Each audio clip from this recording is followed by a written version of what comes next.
네, 이용주 뉴스캐스터와 함께합니다. 어서 오세요. 안녕하세요. 자, 오늘은 어떤 이슈인가요? 김동연 경기지사가 한강을 기준으로 경기도를 남북으로 나누는 분도를 추진 중인 가운데 경기 북부 지역의 새 이름 공모에서 평화누리 특별자치도가 선정되자 이 반대 의견이 쇄도하고 있다는 이슈입니다. 이 이름이 공모전에서 당선된 거라면서요? 네, 맞습니다. 대국민 공모전에서 대구에 거주하는 91살 할머니가 이 응모한 평화누리 특별자치도가 선정이 됐고요. 네. 1,000만 원의 상금이 수여됐다고 합니다. 그리고 이 이름이 발표되자 바로 인터넷이 터질 듯이 지금 난리가 났습니다. 반대 여론이 높다 이런 거죠? 네, 맞습니다. 이 보고의 라이브 영상에 달린 댓글들을 보면요. 단군 일의 반만년 사상 최고로 근본도 멋도 없는 지역명이다. 줄이면 평로도인데 이거 진짜예요? 지역 주민 투표도 없이 자기들 마음대로 짓는 게 어딨나. 경기 북부가 만만하냐? 한국이 아니라 북한 지역명 같다. 뭐 이런 의견들이 있었는데 이 이름에 대해서 여러분들 어떻게 생각하시는지 댓글로 좀 알려주십시오. 예. 반대 청원까지 나왔다고요? 네, 그렇죠. 어제였던 2일 오전 경기도민 청원 홈페이지에 게시된 평화누리 자치도 가로 열고 경기 북도 분도 가로 닫고를 네. 반대합니다. 이런 청원글에 현재까지 3만 5천 명이 동의한 것으로 확인됐는데요. 네. 이 청원은 전날 보고회가 끝나자마자 올라갔고요. 불과 하루 만에 청원 답변 요건인 10,000명 동의가 이루어져서 김동연 도지사의 답변을 기다리는 중입니다. 그럼 이게 이름에 대한 청원입니까? 아니면 분도에 대한 청원까지 겸하고 있는 겁니까? 둘 다죠. 예. 그래서 청원인은 분도 반대 이유로 6개를 들었는데요. 인구 소멸 시대에 행정력을 나눌 명분이 빈약하고 네. 분도에 따른 세금 낭비도 우려되며 경기 북부 발전에 도움이 된다는 근거 또한 빈약하다고 주장했습니다.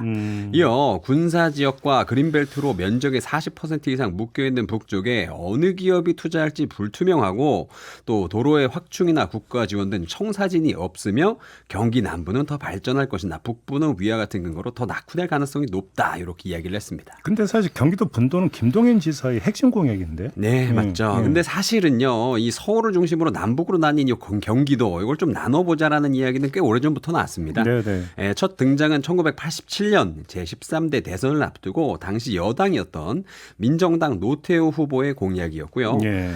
90년대로 이제 넘어와서는 14대 대선에서 정주영, 김대중 후보가 대선 공약으로 냈음에도 불구하고 분도는 결국 이루어지지 못했죠.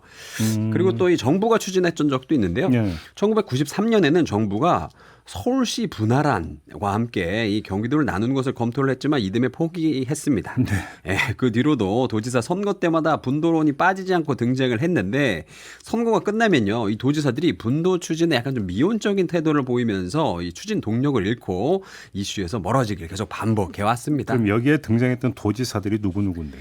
일단은요, 손학규 전 지사가요, 처음에는 북부 지역 발전 전망이 밝다면서 찬성 의견을 냈었는데 나중엔 오히려 경쟁력을 약화시킬 분도론 대도는 잘못된 것이라면서 입장을 번복했던 적이 있고요.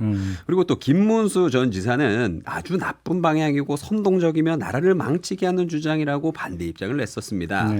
그리고 남경필 전 지사도 이 분도시 북부 지역 재정 자립도가 더 열악하게 될 상황의 가능성이 높기 때문에 자기는 반대한다 이런 의견을 냈었고요. 그리고 또 이재명 전 지사는 분도에 반대하지는 않지만 당장 추진은 어렵다면서 단계적 분도론을 꺼낸 바 있었는데요. 네. 반면 김동연 도지사는 당선 후에도 꾸준히 분도의 필요성을 강조해 왔습니다. 이거 주민투표에도 좀 나왔던 거 아닌가요? 네, 그렇죠. 김 도지사는 당초 2026년 7월에 경기 북부 특별자치도 출범 이 공약을 내세웠고요. 이에 따라서 지난해 9월에 경기 북부 특별자치도 설치 특별법 제정을 위한 첫 법적 절차인 주민투표 실시를 이 정부에 공식 요청하기도 했었는데요. 하지만 이 주민투표를 주관하는 행정안전부가 주민투표 실시에 대한 이 판단을 차일피일 미루면서 그 와중에 또 총선까지 겹치지 않았습니까? 네. 그래서 사실상 21대 국회에서 경기 북부 특별자치도 설치 특별법 통과는 어려워졌습니다. 그럼에도 불구하고요. 경기도는 22대 국회가 구성되면 즉시 다시 관련 법안을 이 제정을 추진할 방침이라고 합니다. 김동연 지사는 왜 분도에 이렇게 공을 들이는 걸까요?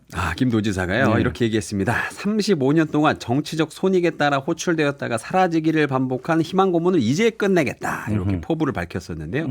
그리고 이 경기 북부 특별자치도 설치를 통해서 2024년부터 2040년까지 17년 동안 총 213조 5천억 원 규모의 기반 조성 투자와 민자 유치 계획을 추진할 경우에 이 대한민국 경제 성장률을 연평균 0.31%포인트 끌어올릴 수 있다. 이렇게 또 말했는데요. 네. 말하자면 단순히 뭐 경기 북부가 발전한다가 아니고 이 대한민국 전체 경제 성장에 분명한 효과가 있다. 이렇게 말하고 있는 겁니다.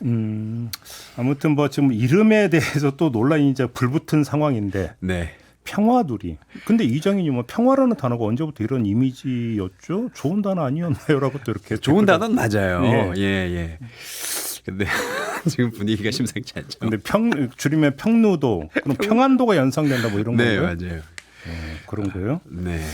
아무튼 암초를 만난 건데요. 그러면 김동연 지사 입장에서는 네, 근데 사실은 이게 이슈 끌어모으기일 수도 있고요. 그래서 어쨌거나 우리가 좀 주목을 하지 않았습니까? 네, 좀 그렇게 생각합니다. 아무튼 네. 김동연 지사가 지금 해외 출장 중인 걸로 네. 보도는 좀 그렇게 나오던데 귀국하면 어떤 입장을 밝힐지 이것도 상당히 좀 중요한 관심사가 되네요. 아무튼 네. 전 국민적 의제로 부상을 했네요. 네. 뭐 노이즈 차원이든 뭐든지 간에. 네.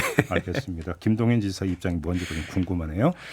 자, 마무리하죠. 이용주 캐스트였습니다. 고맙습니다. 감사합니다.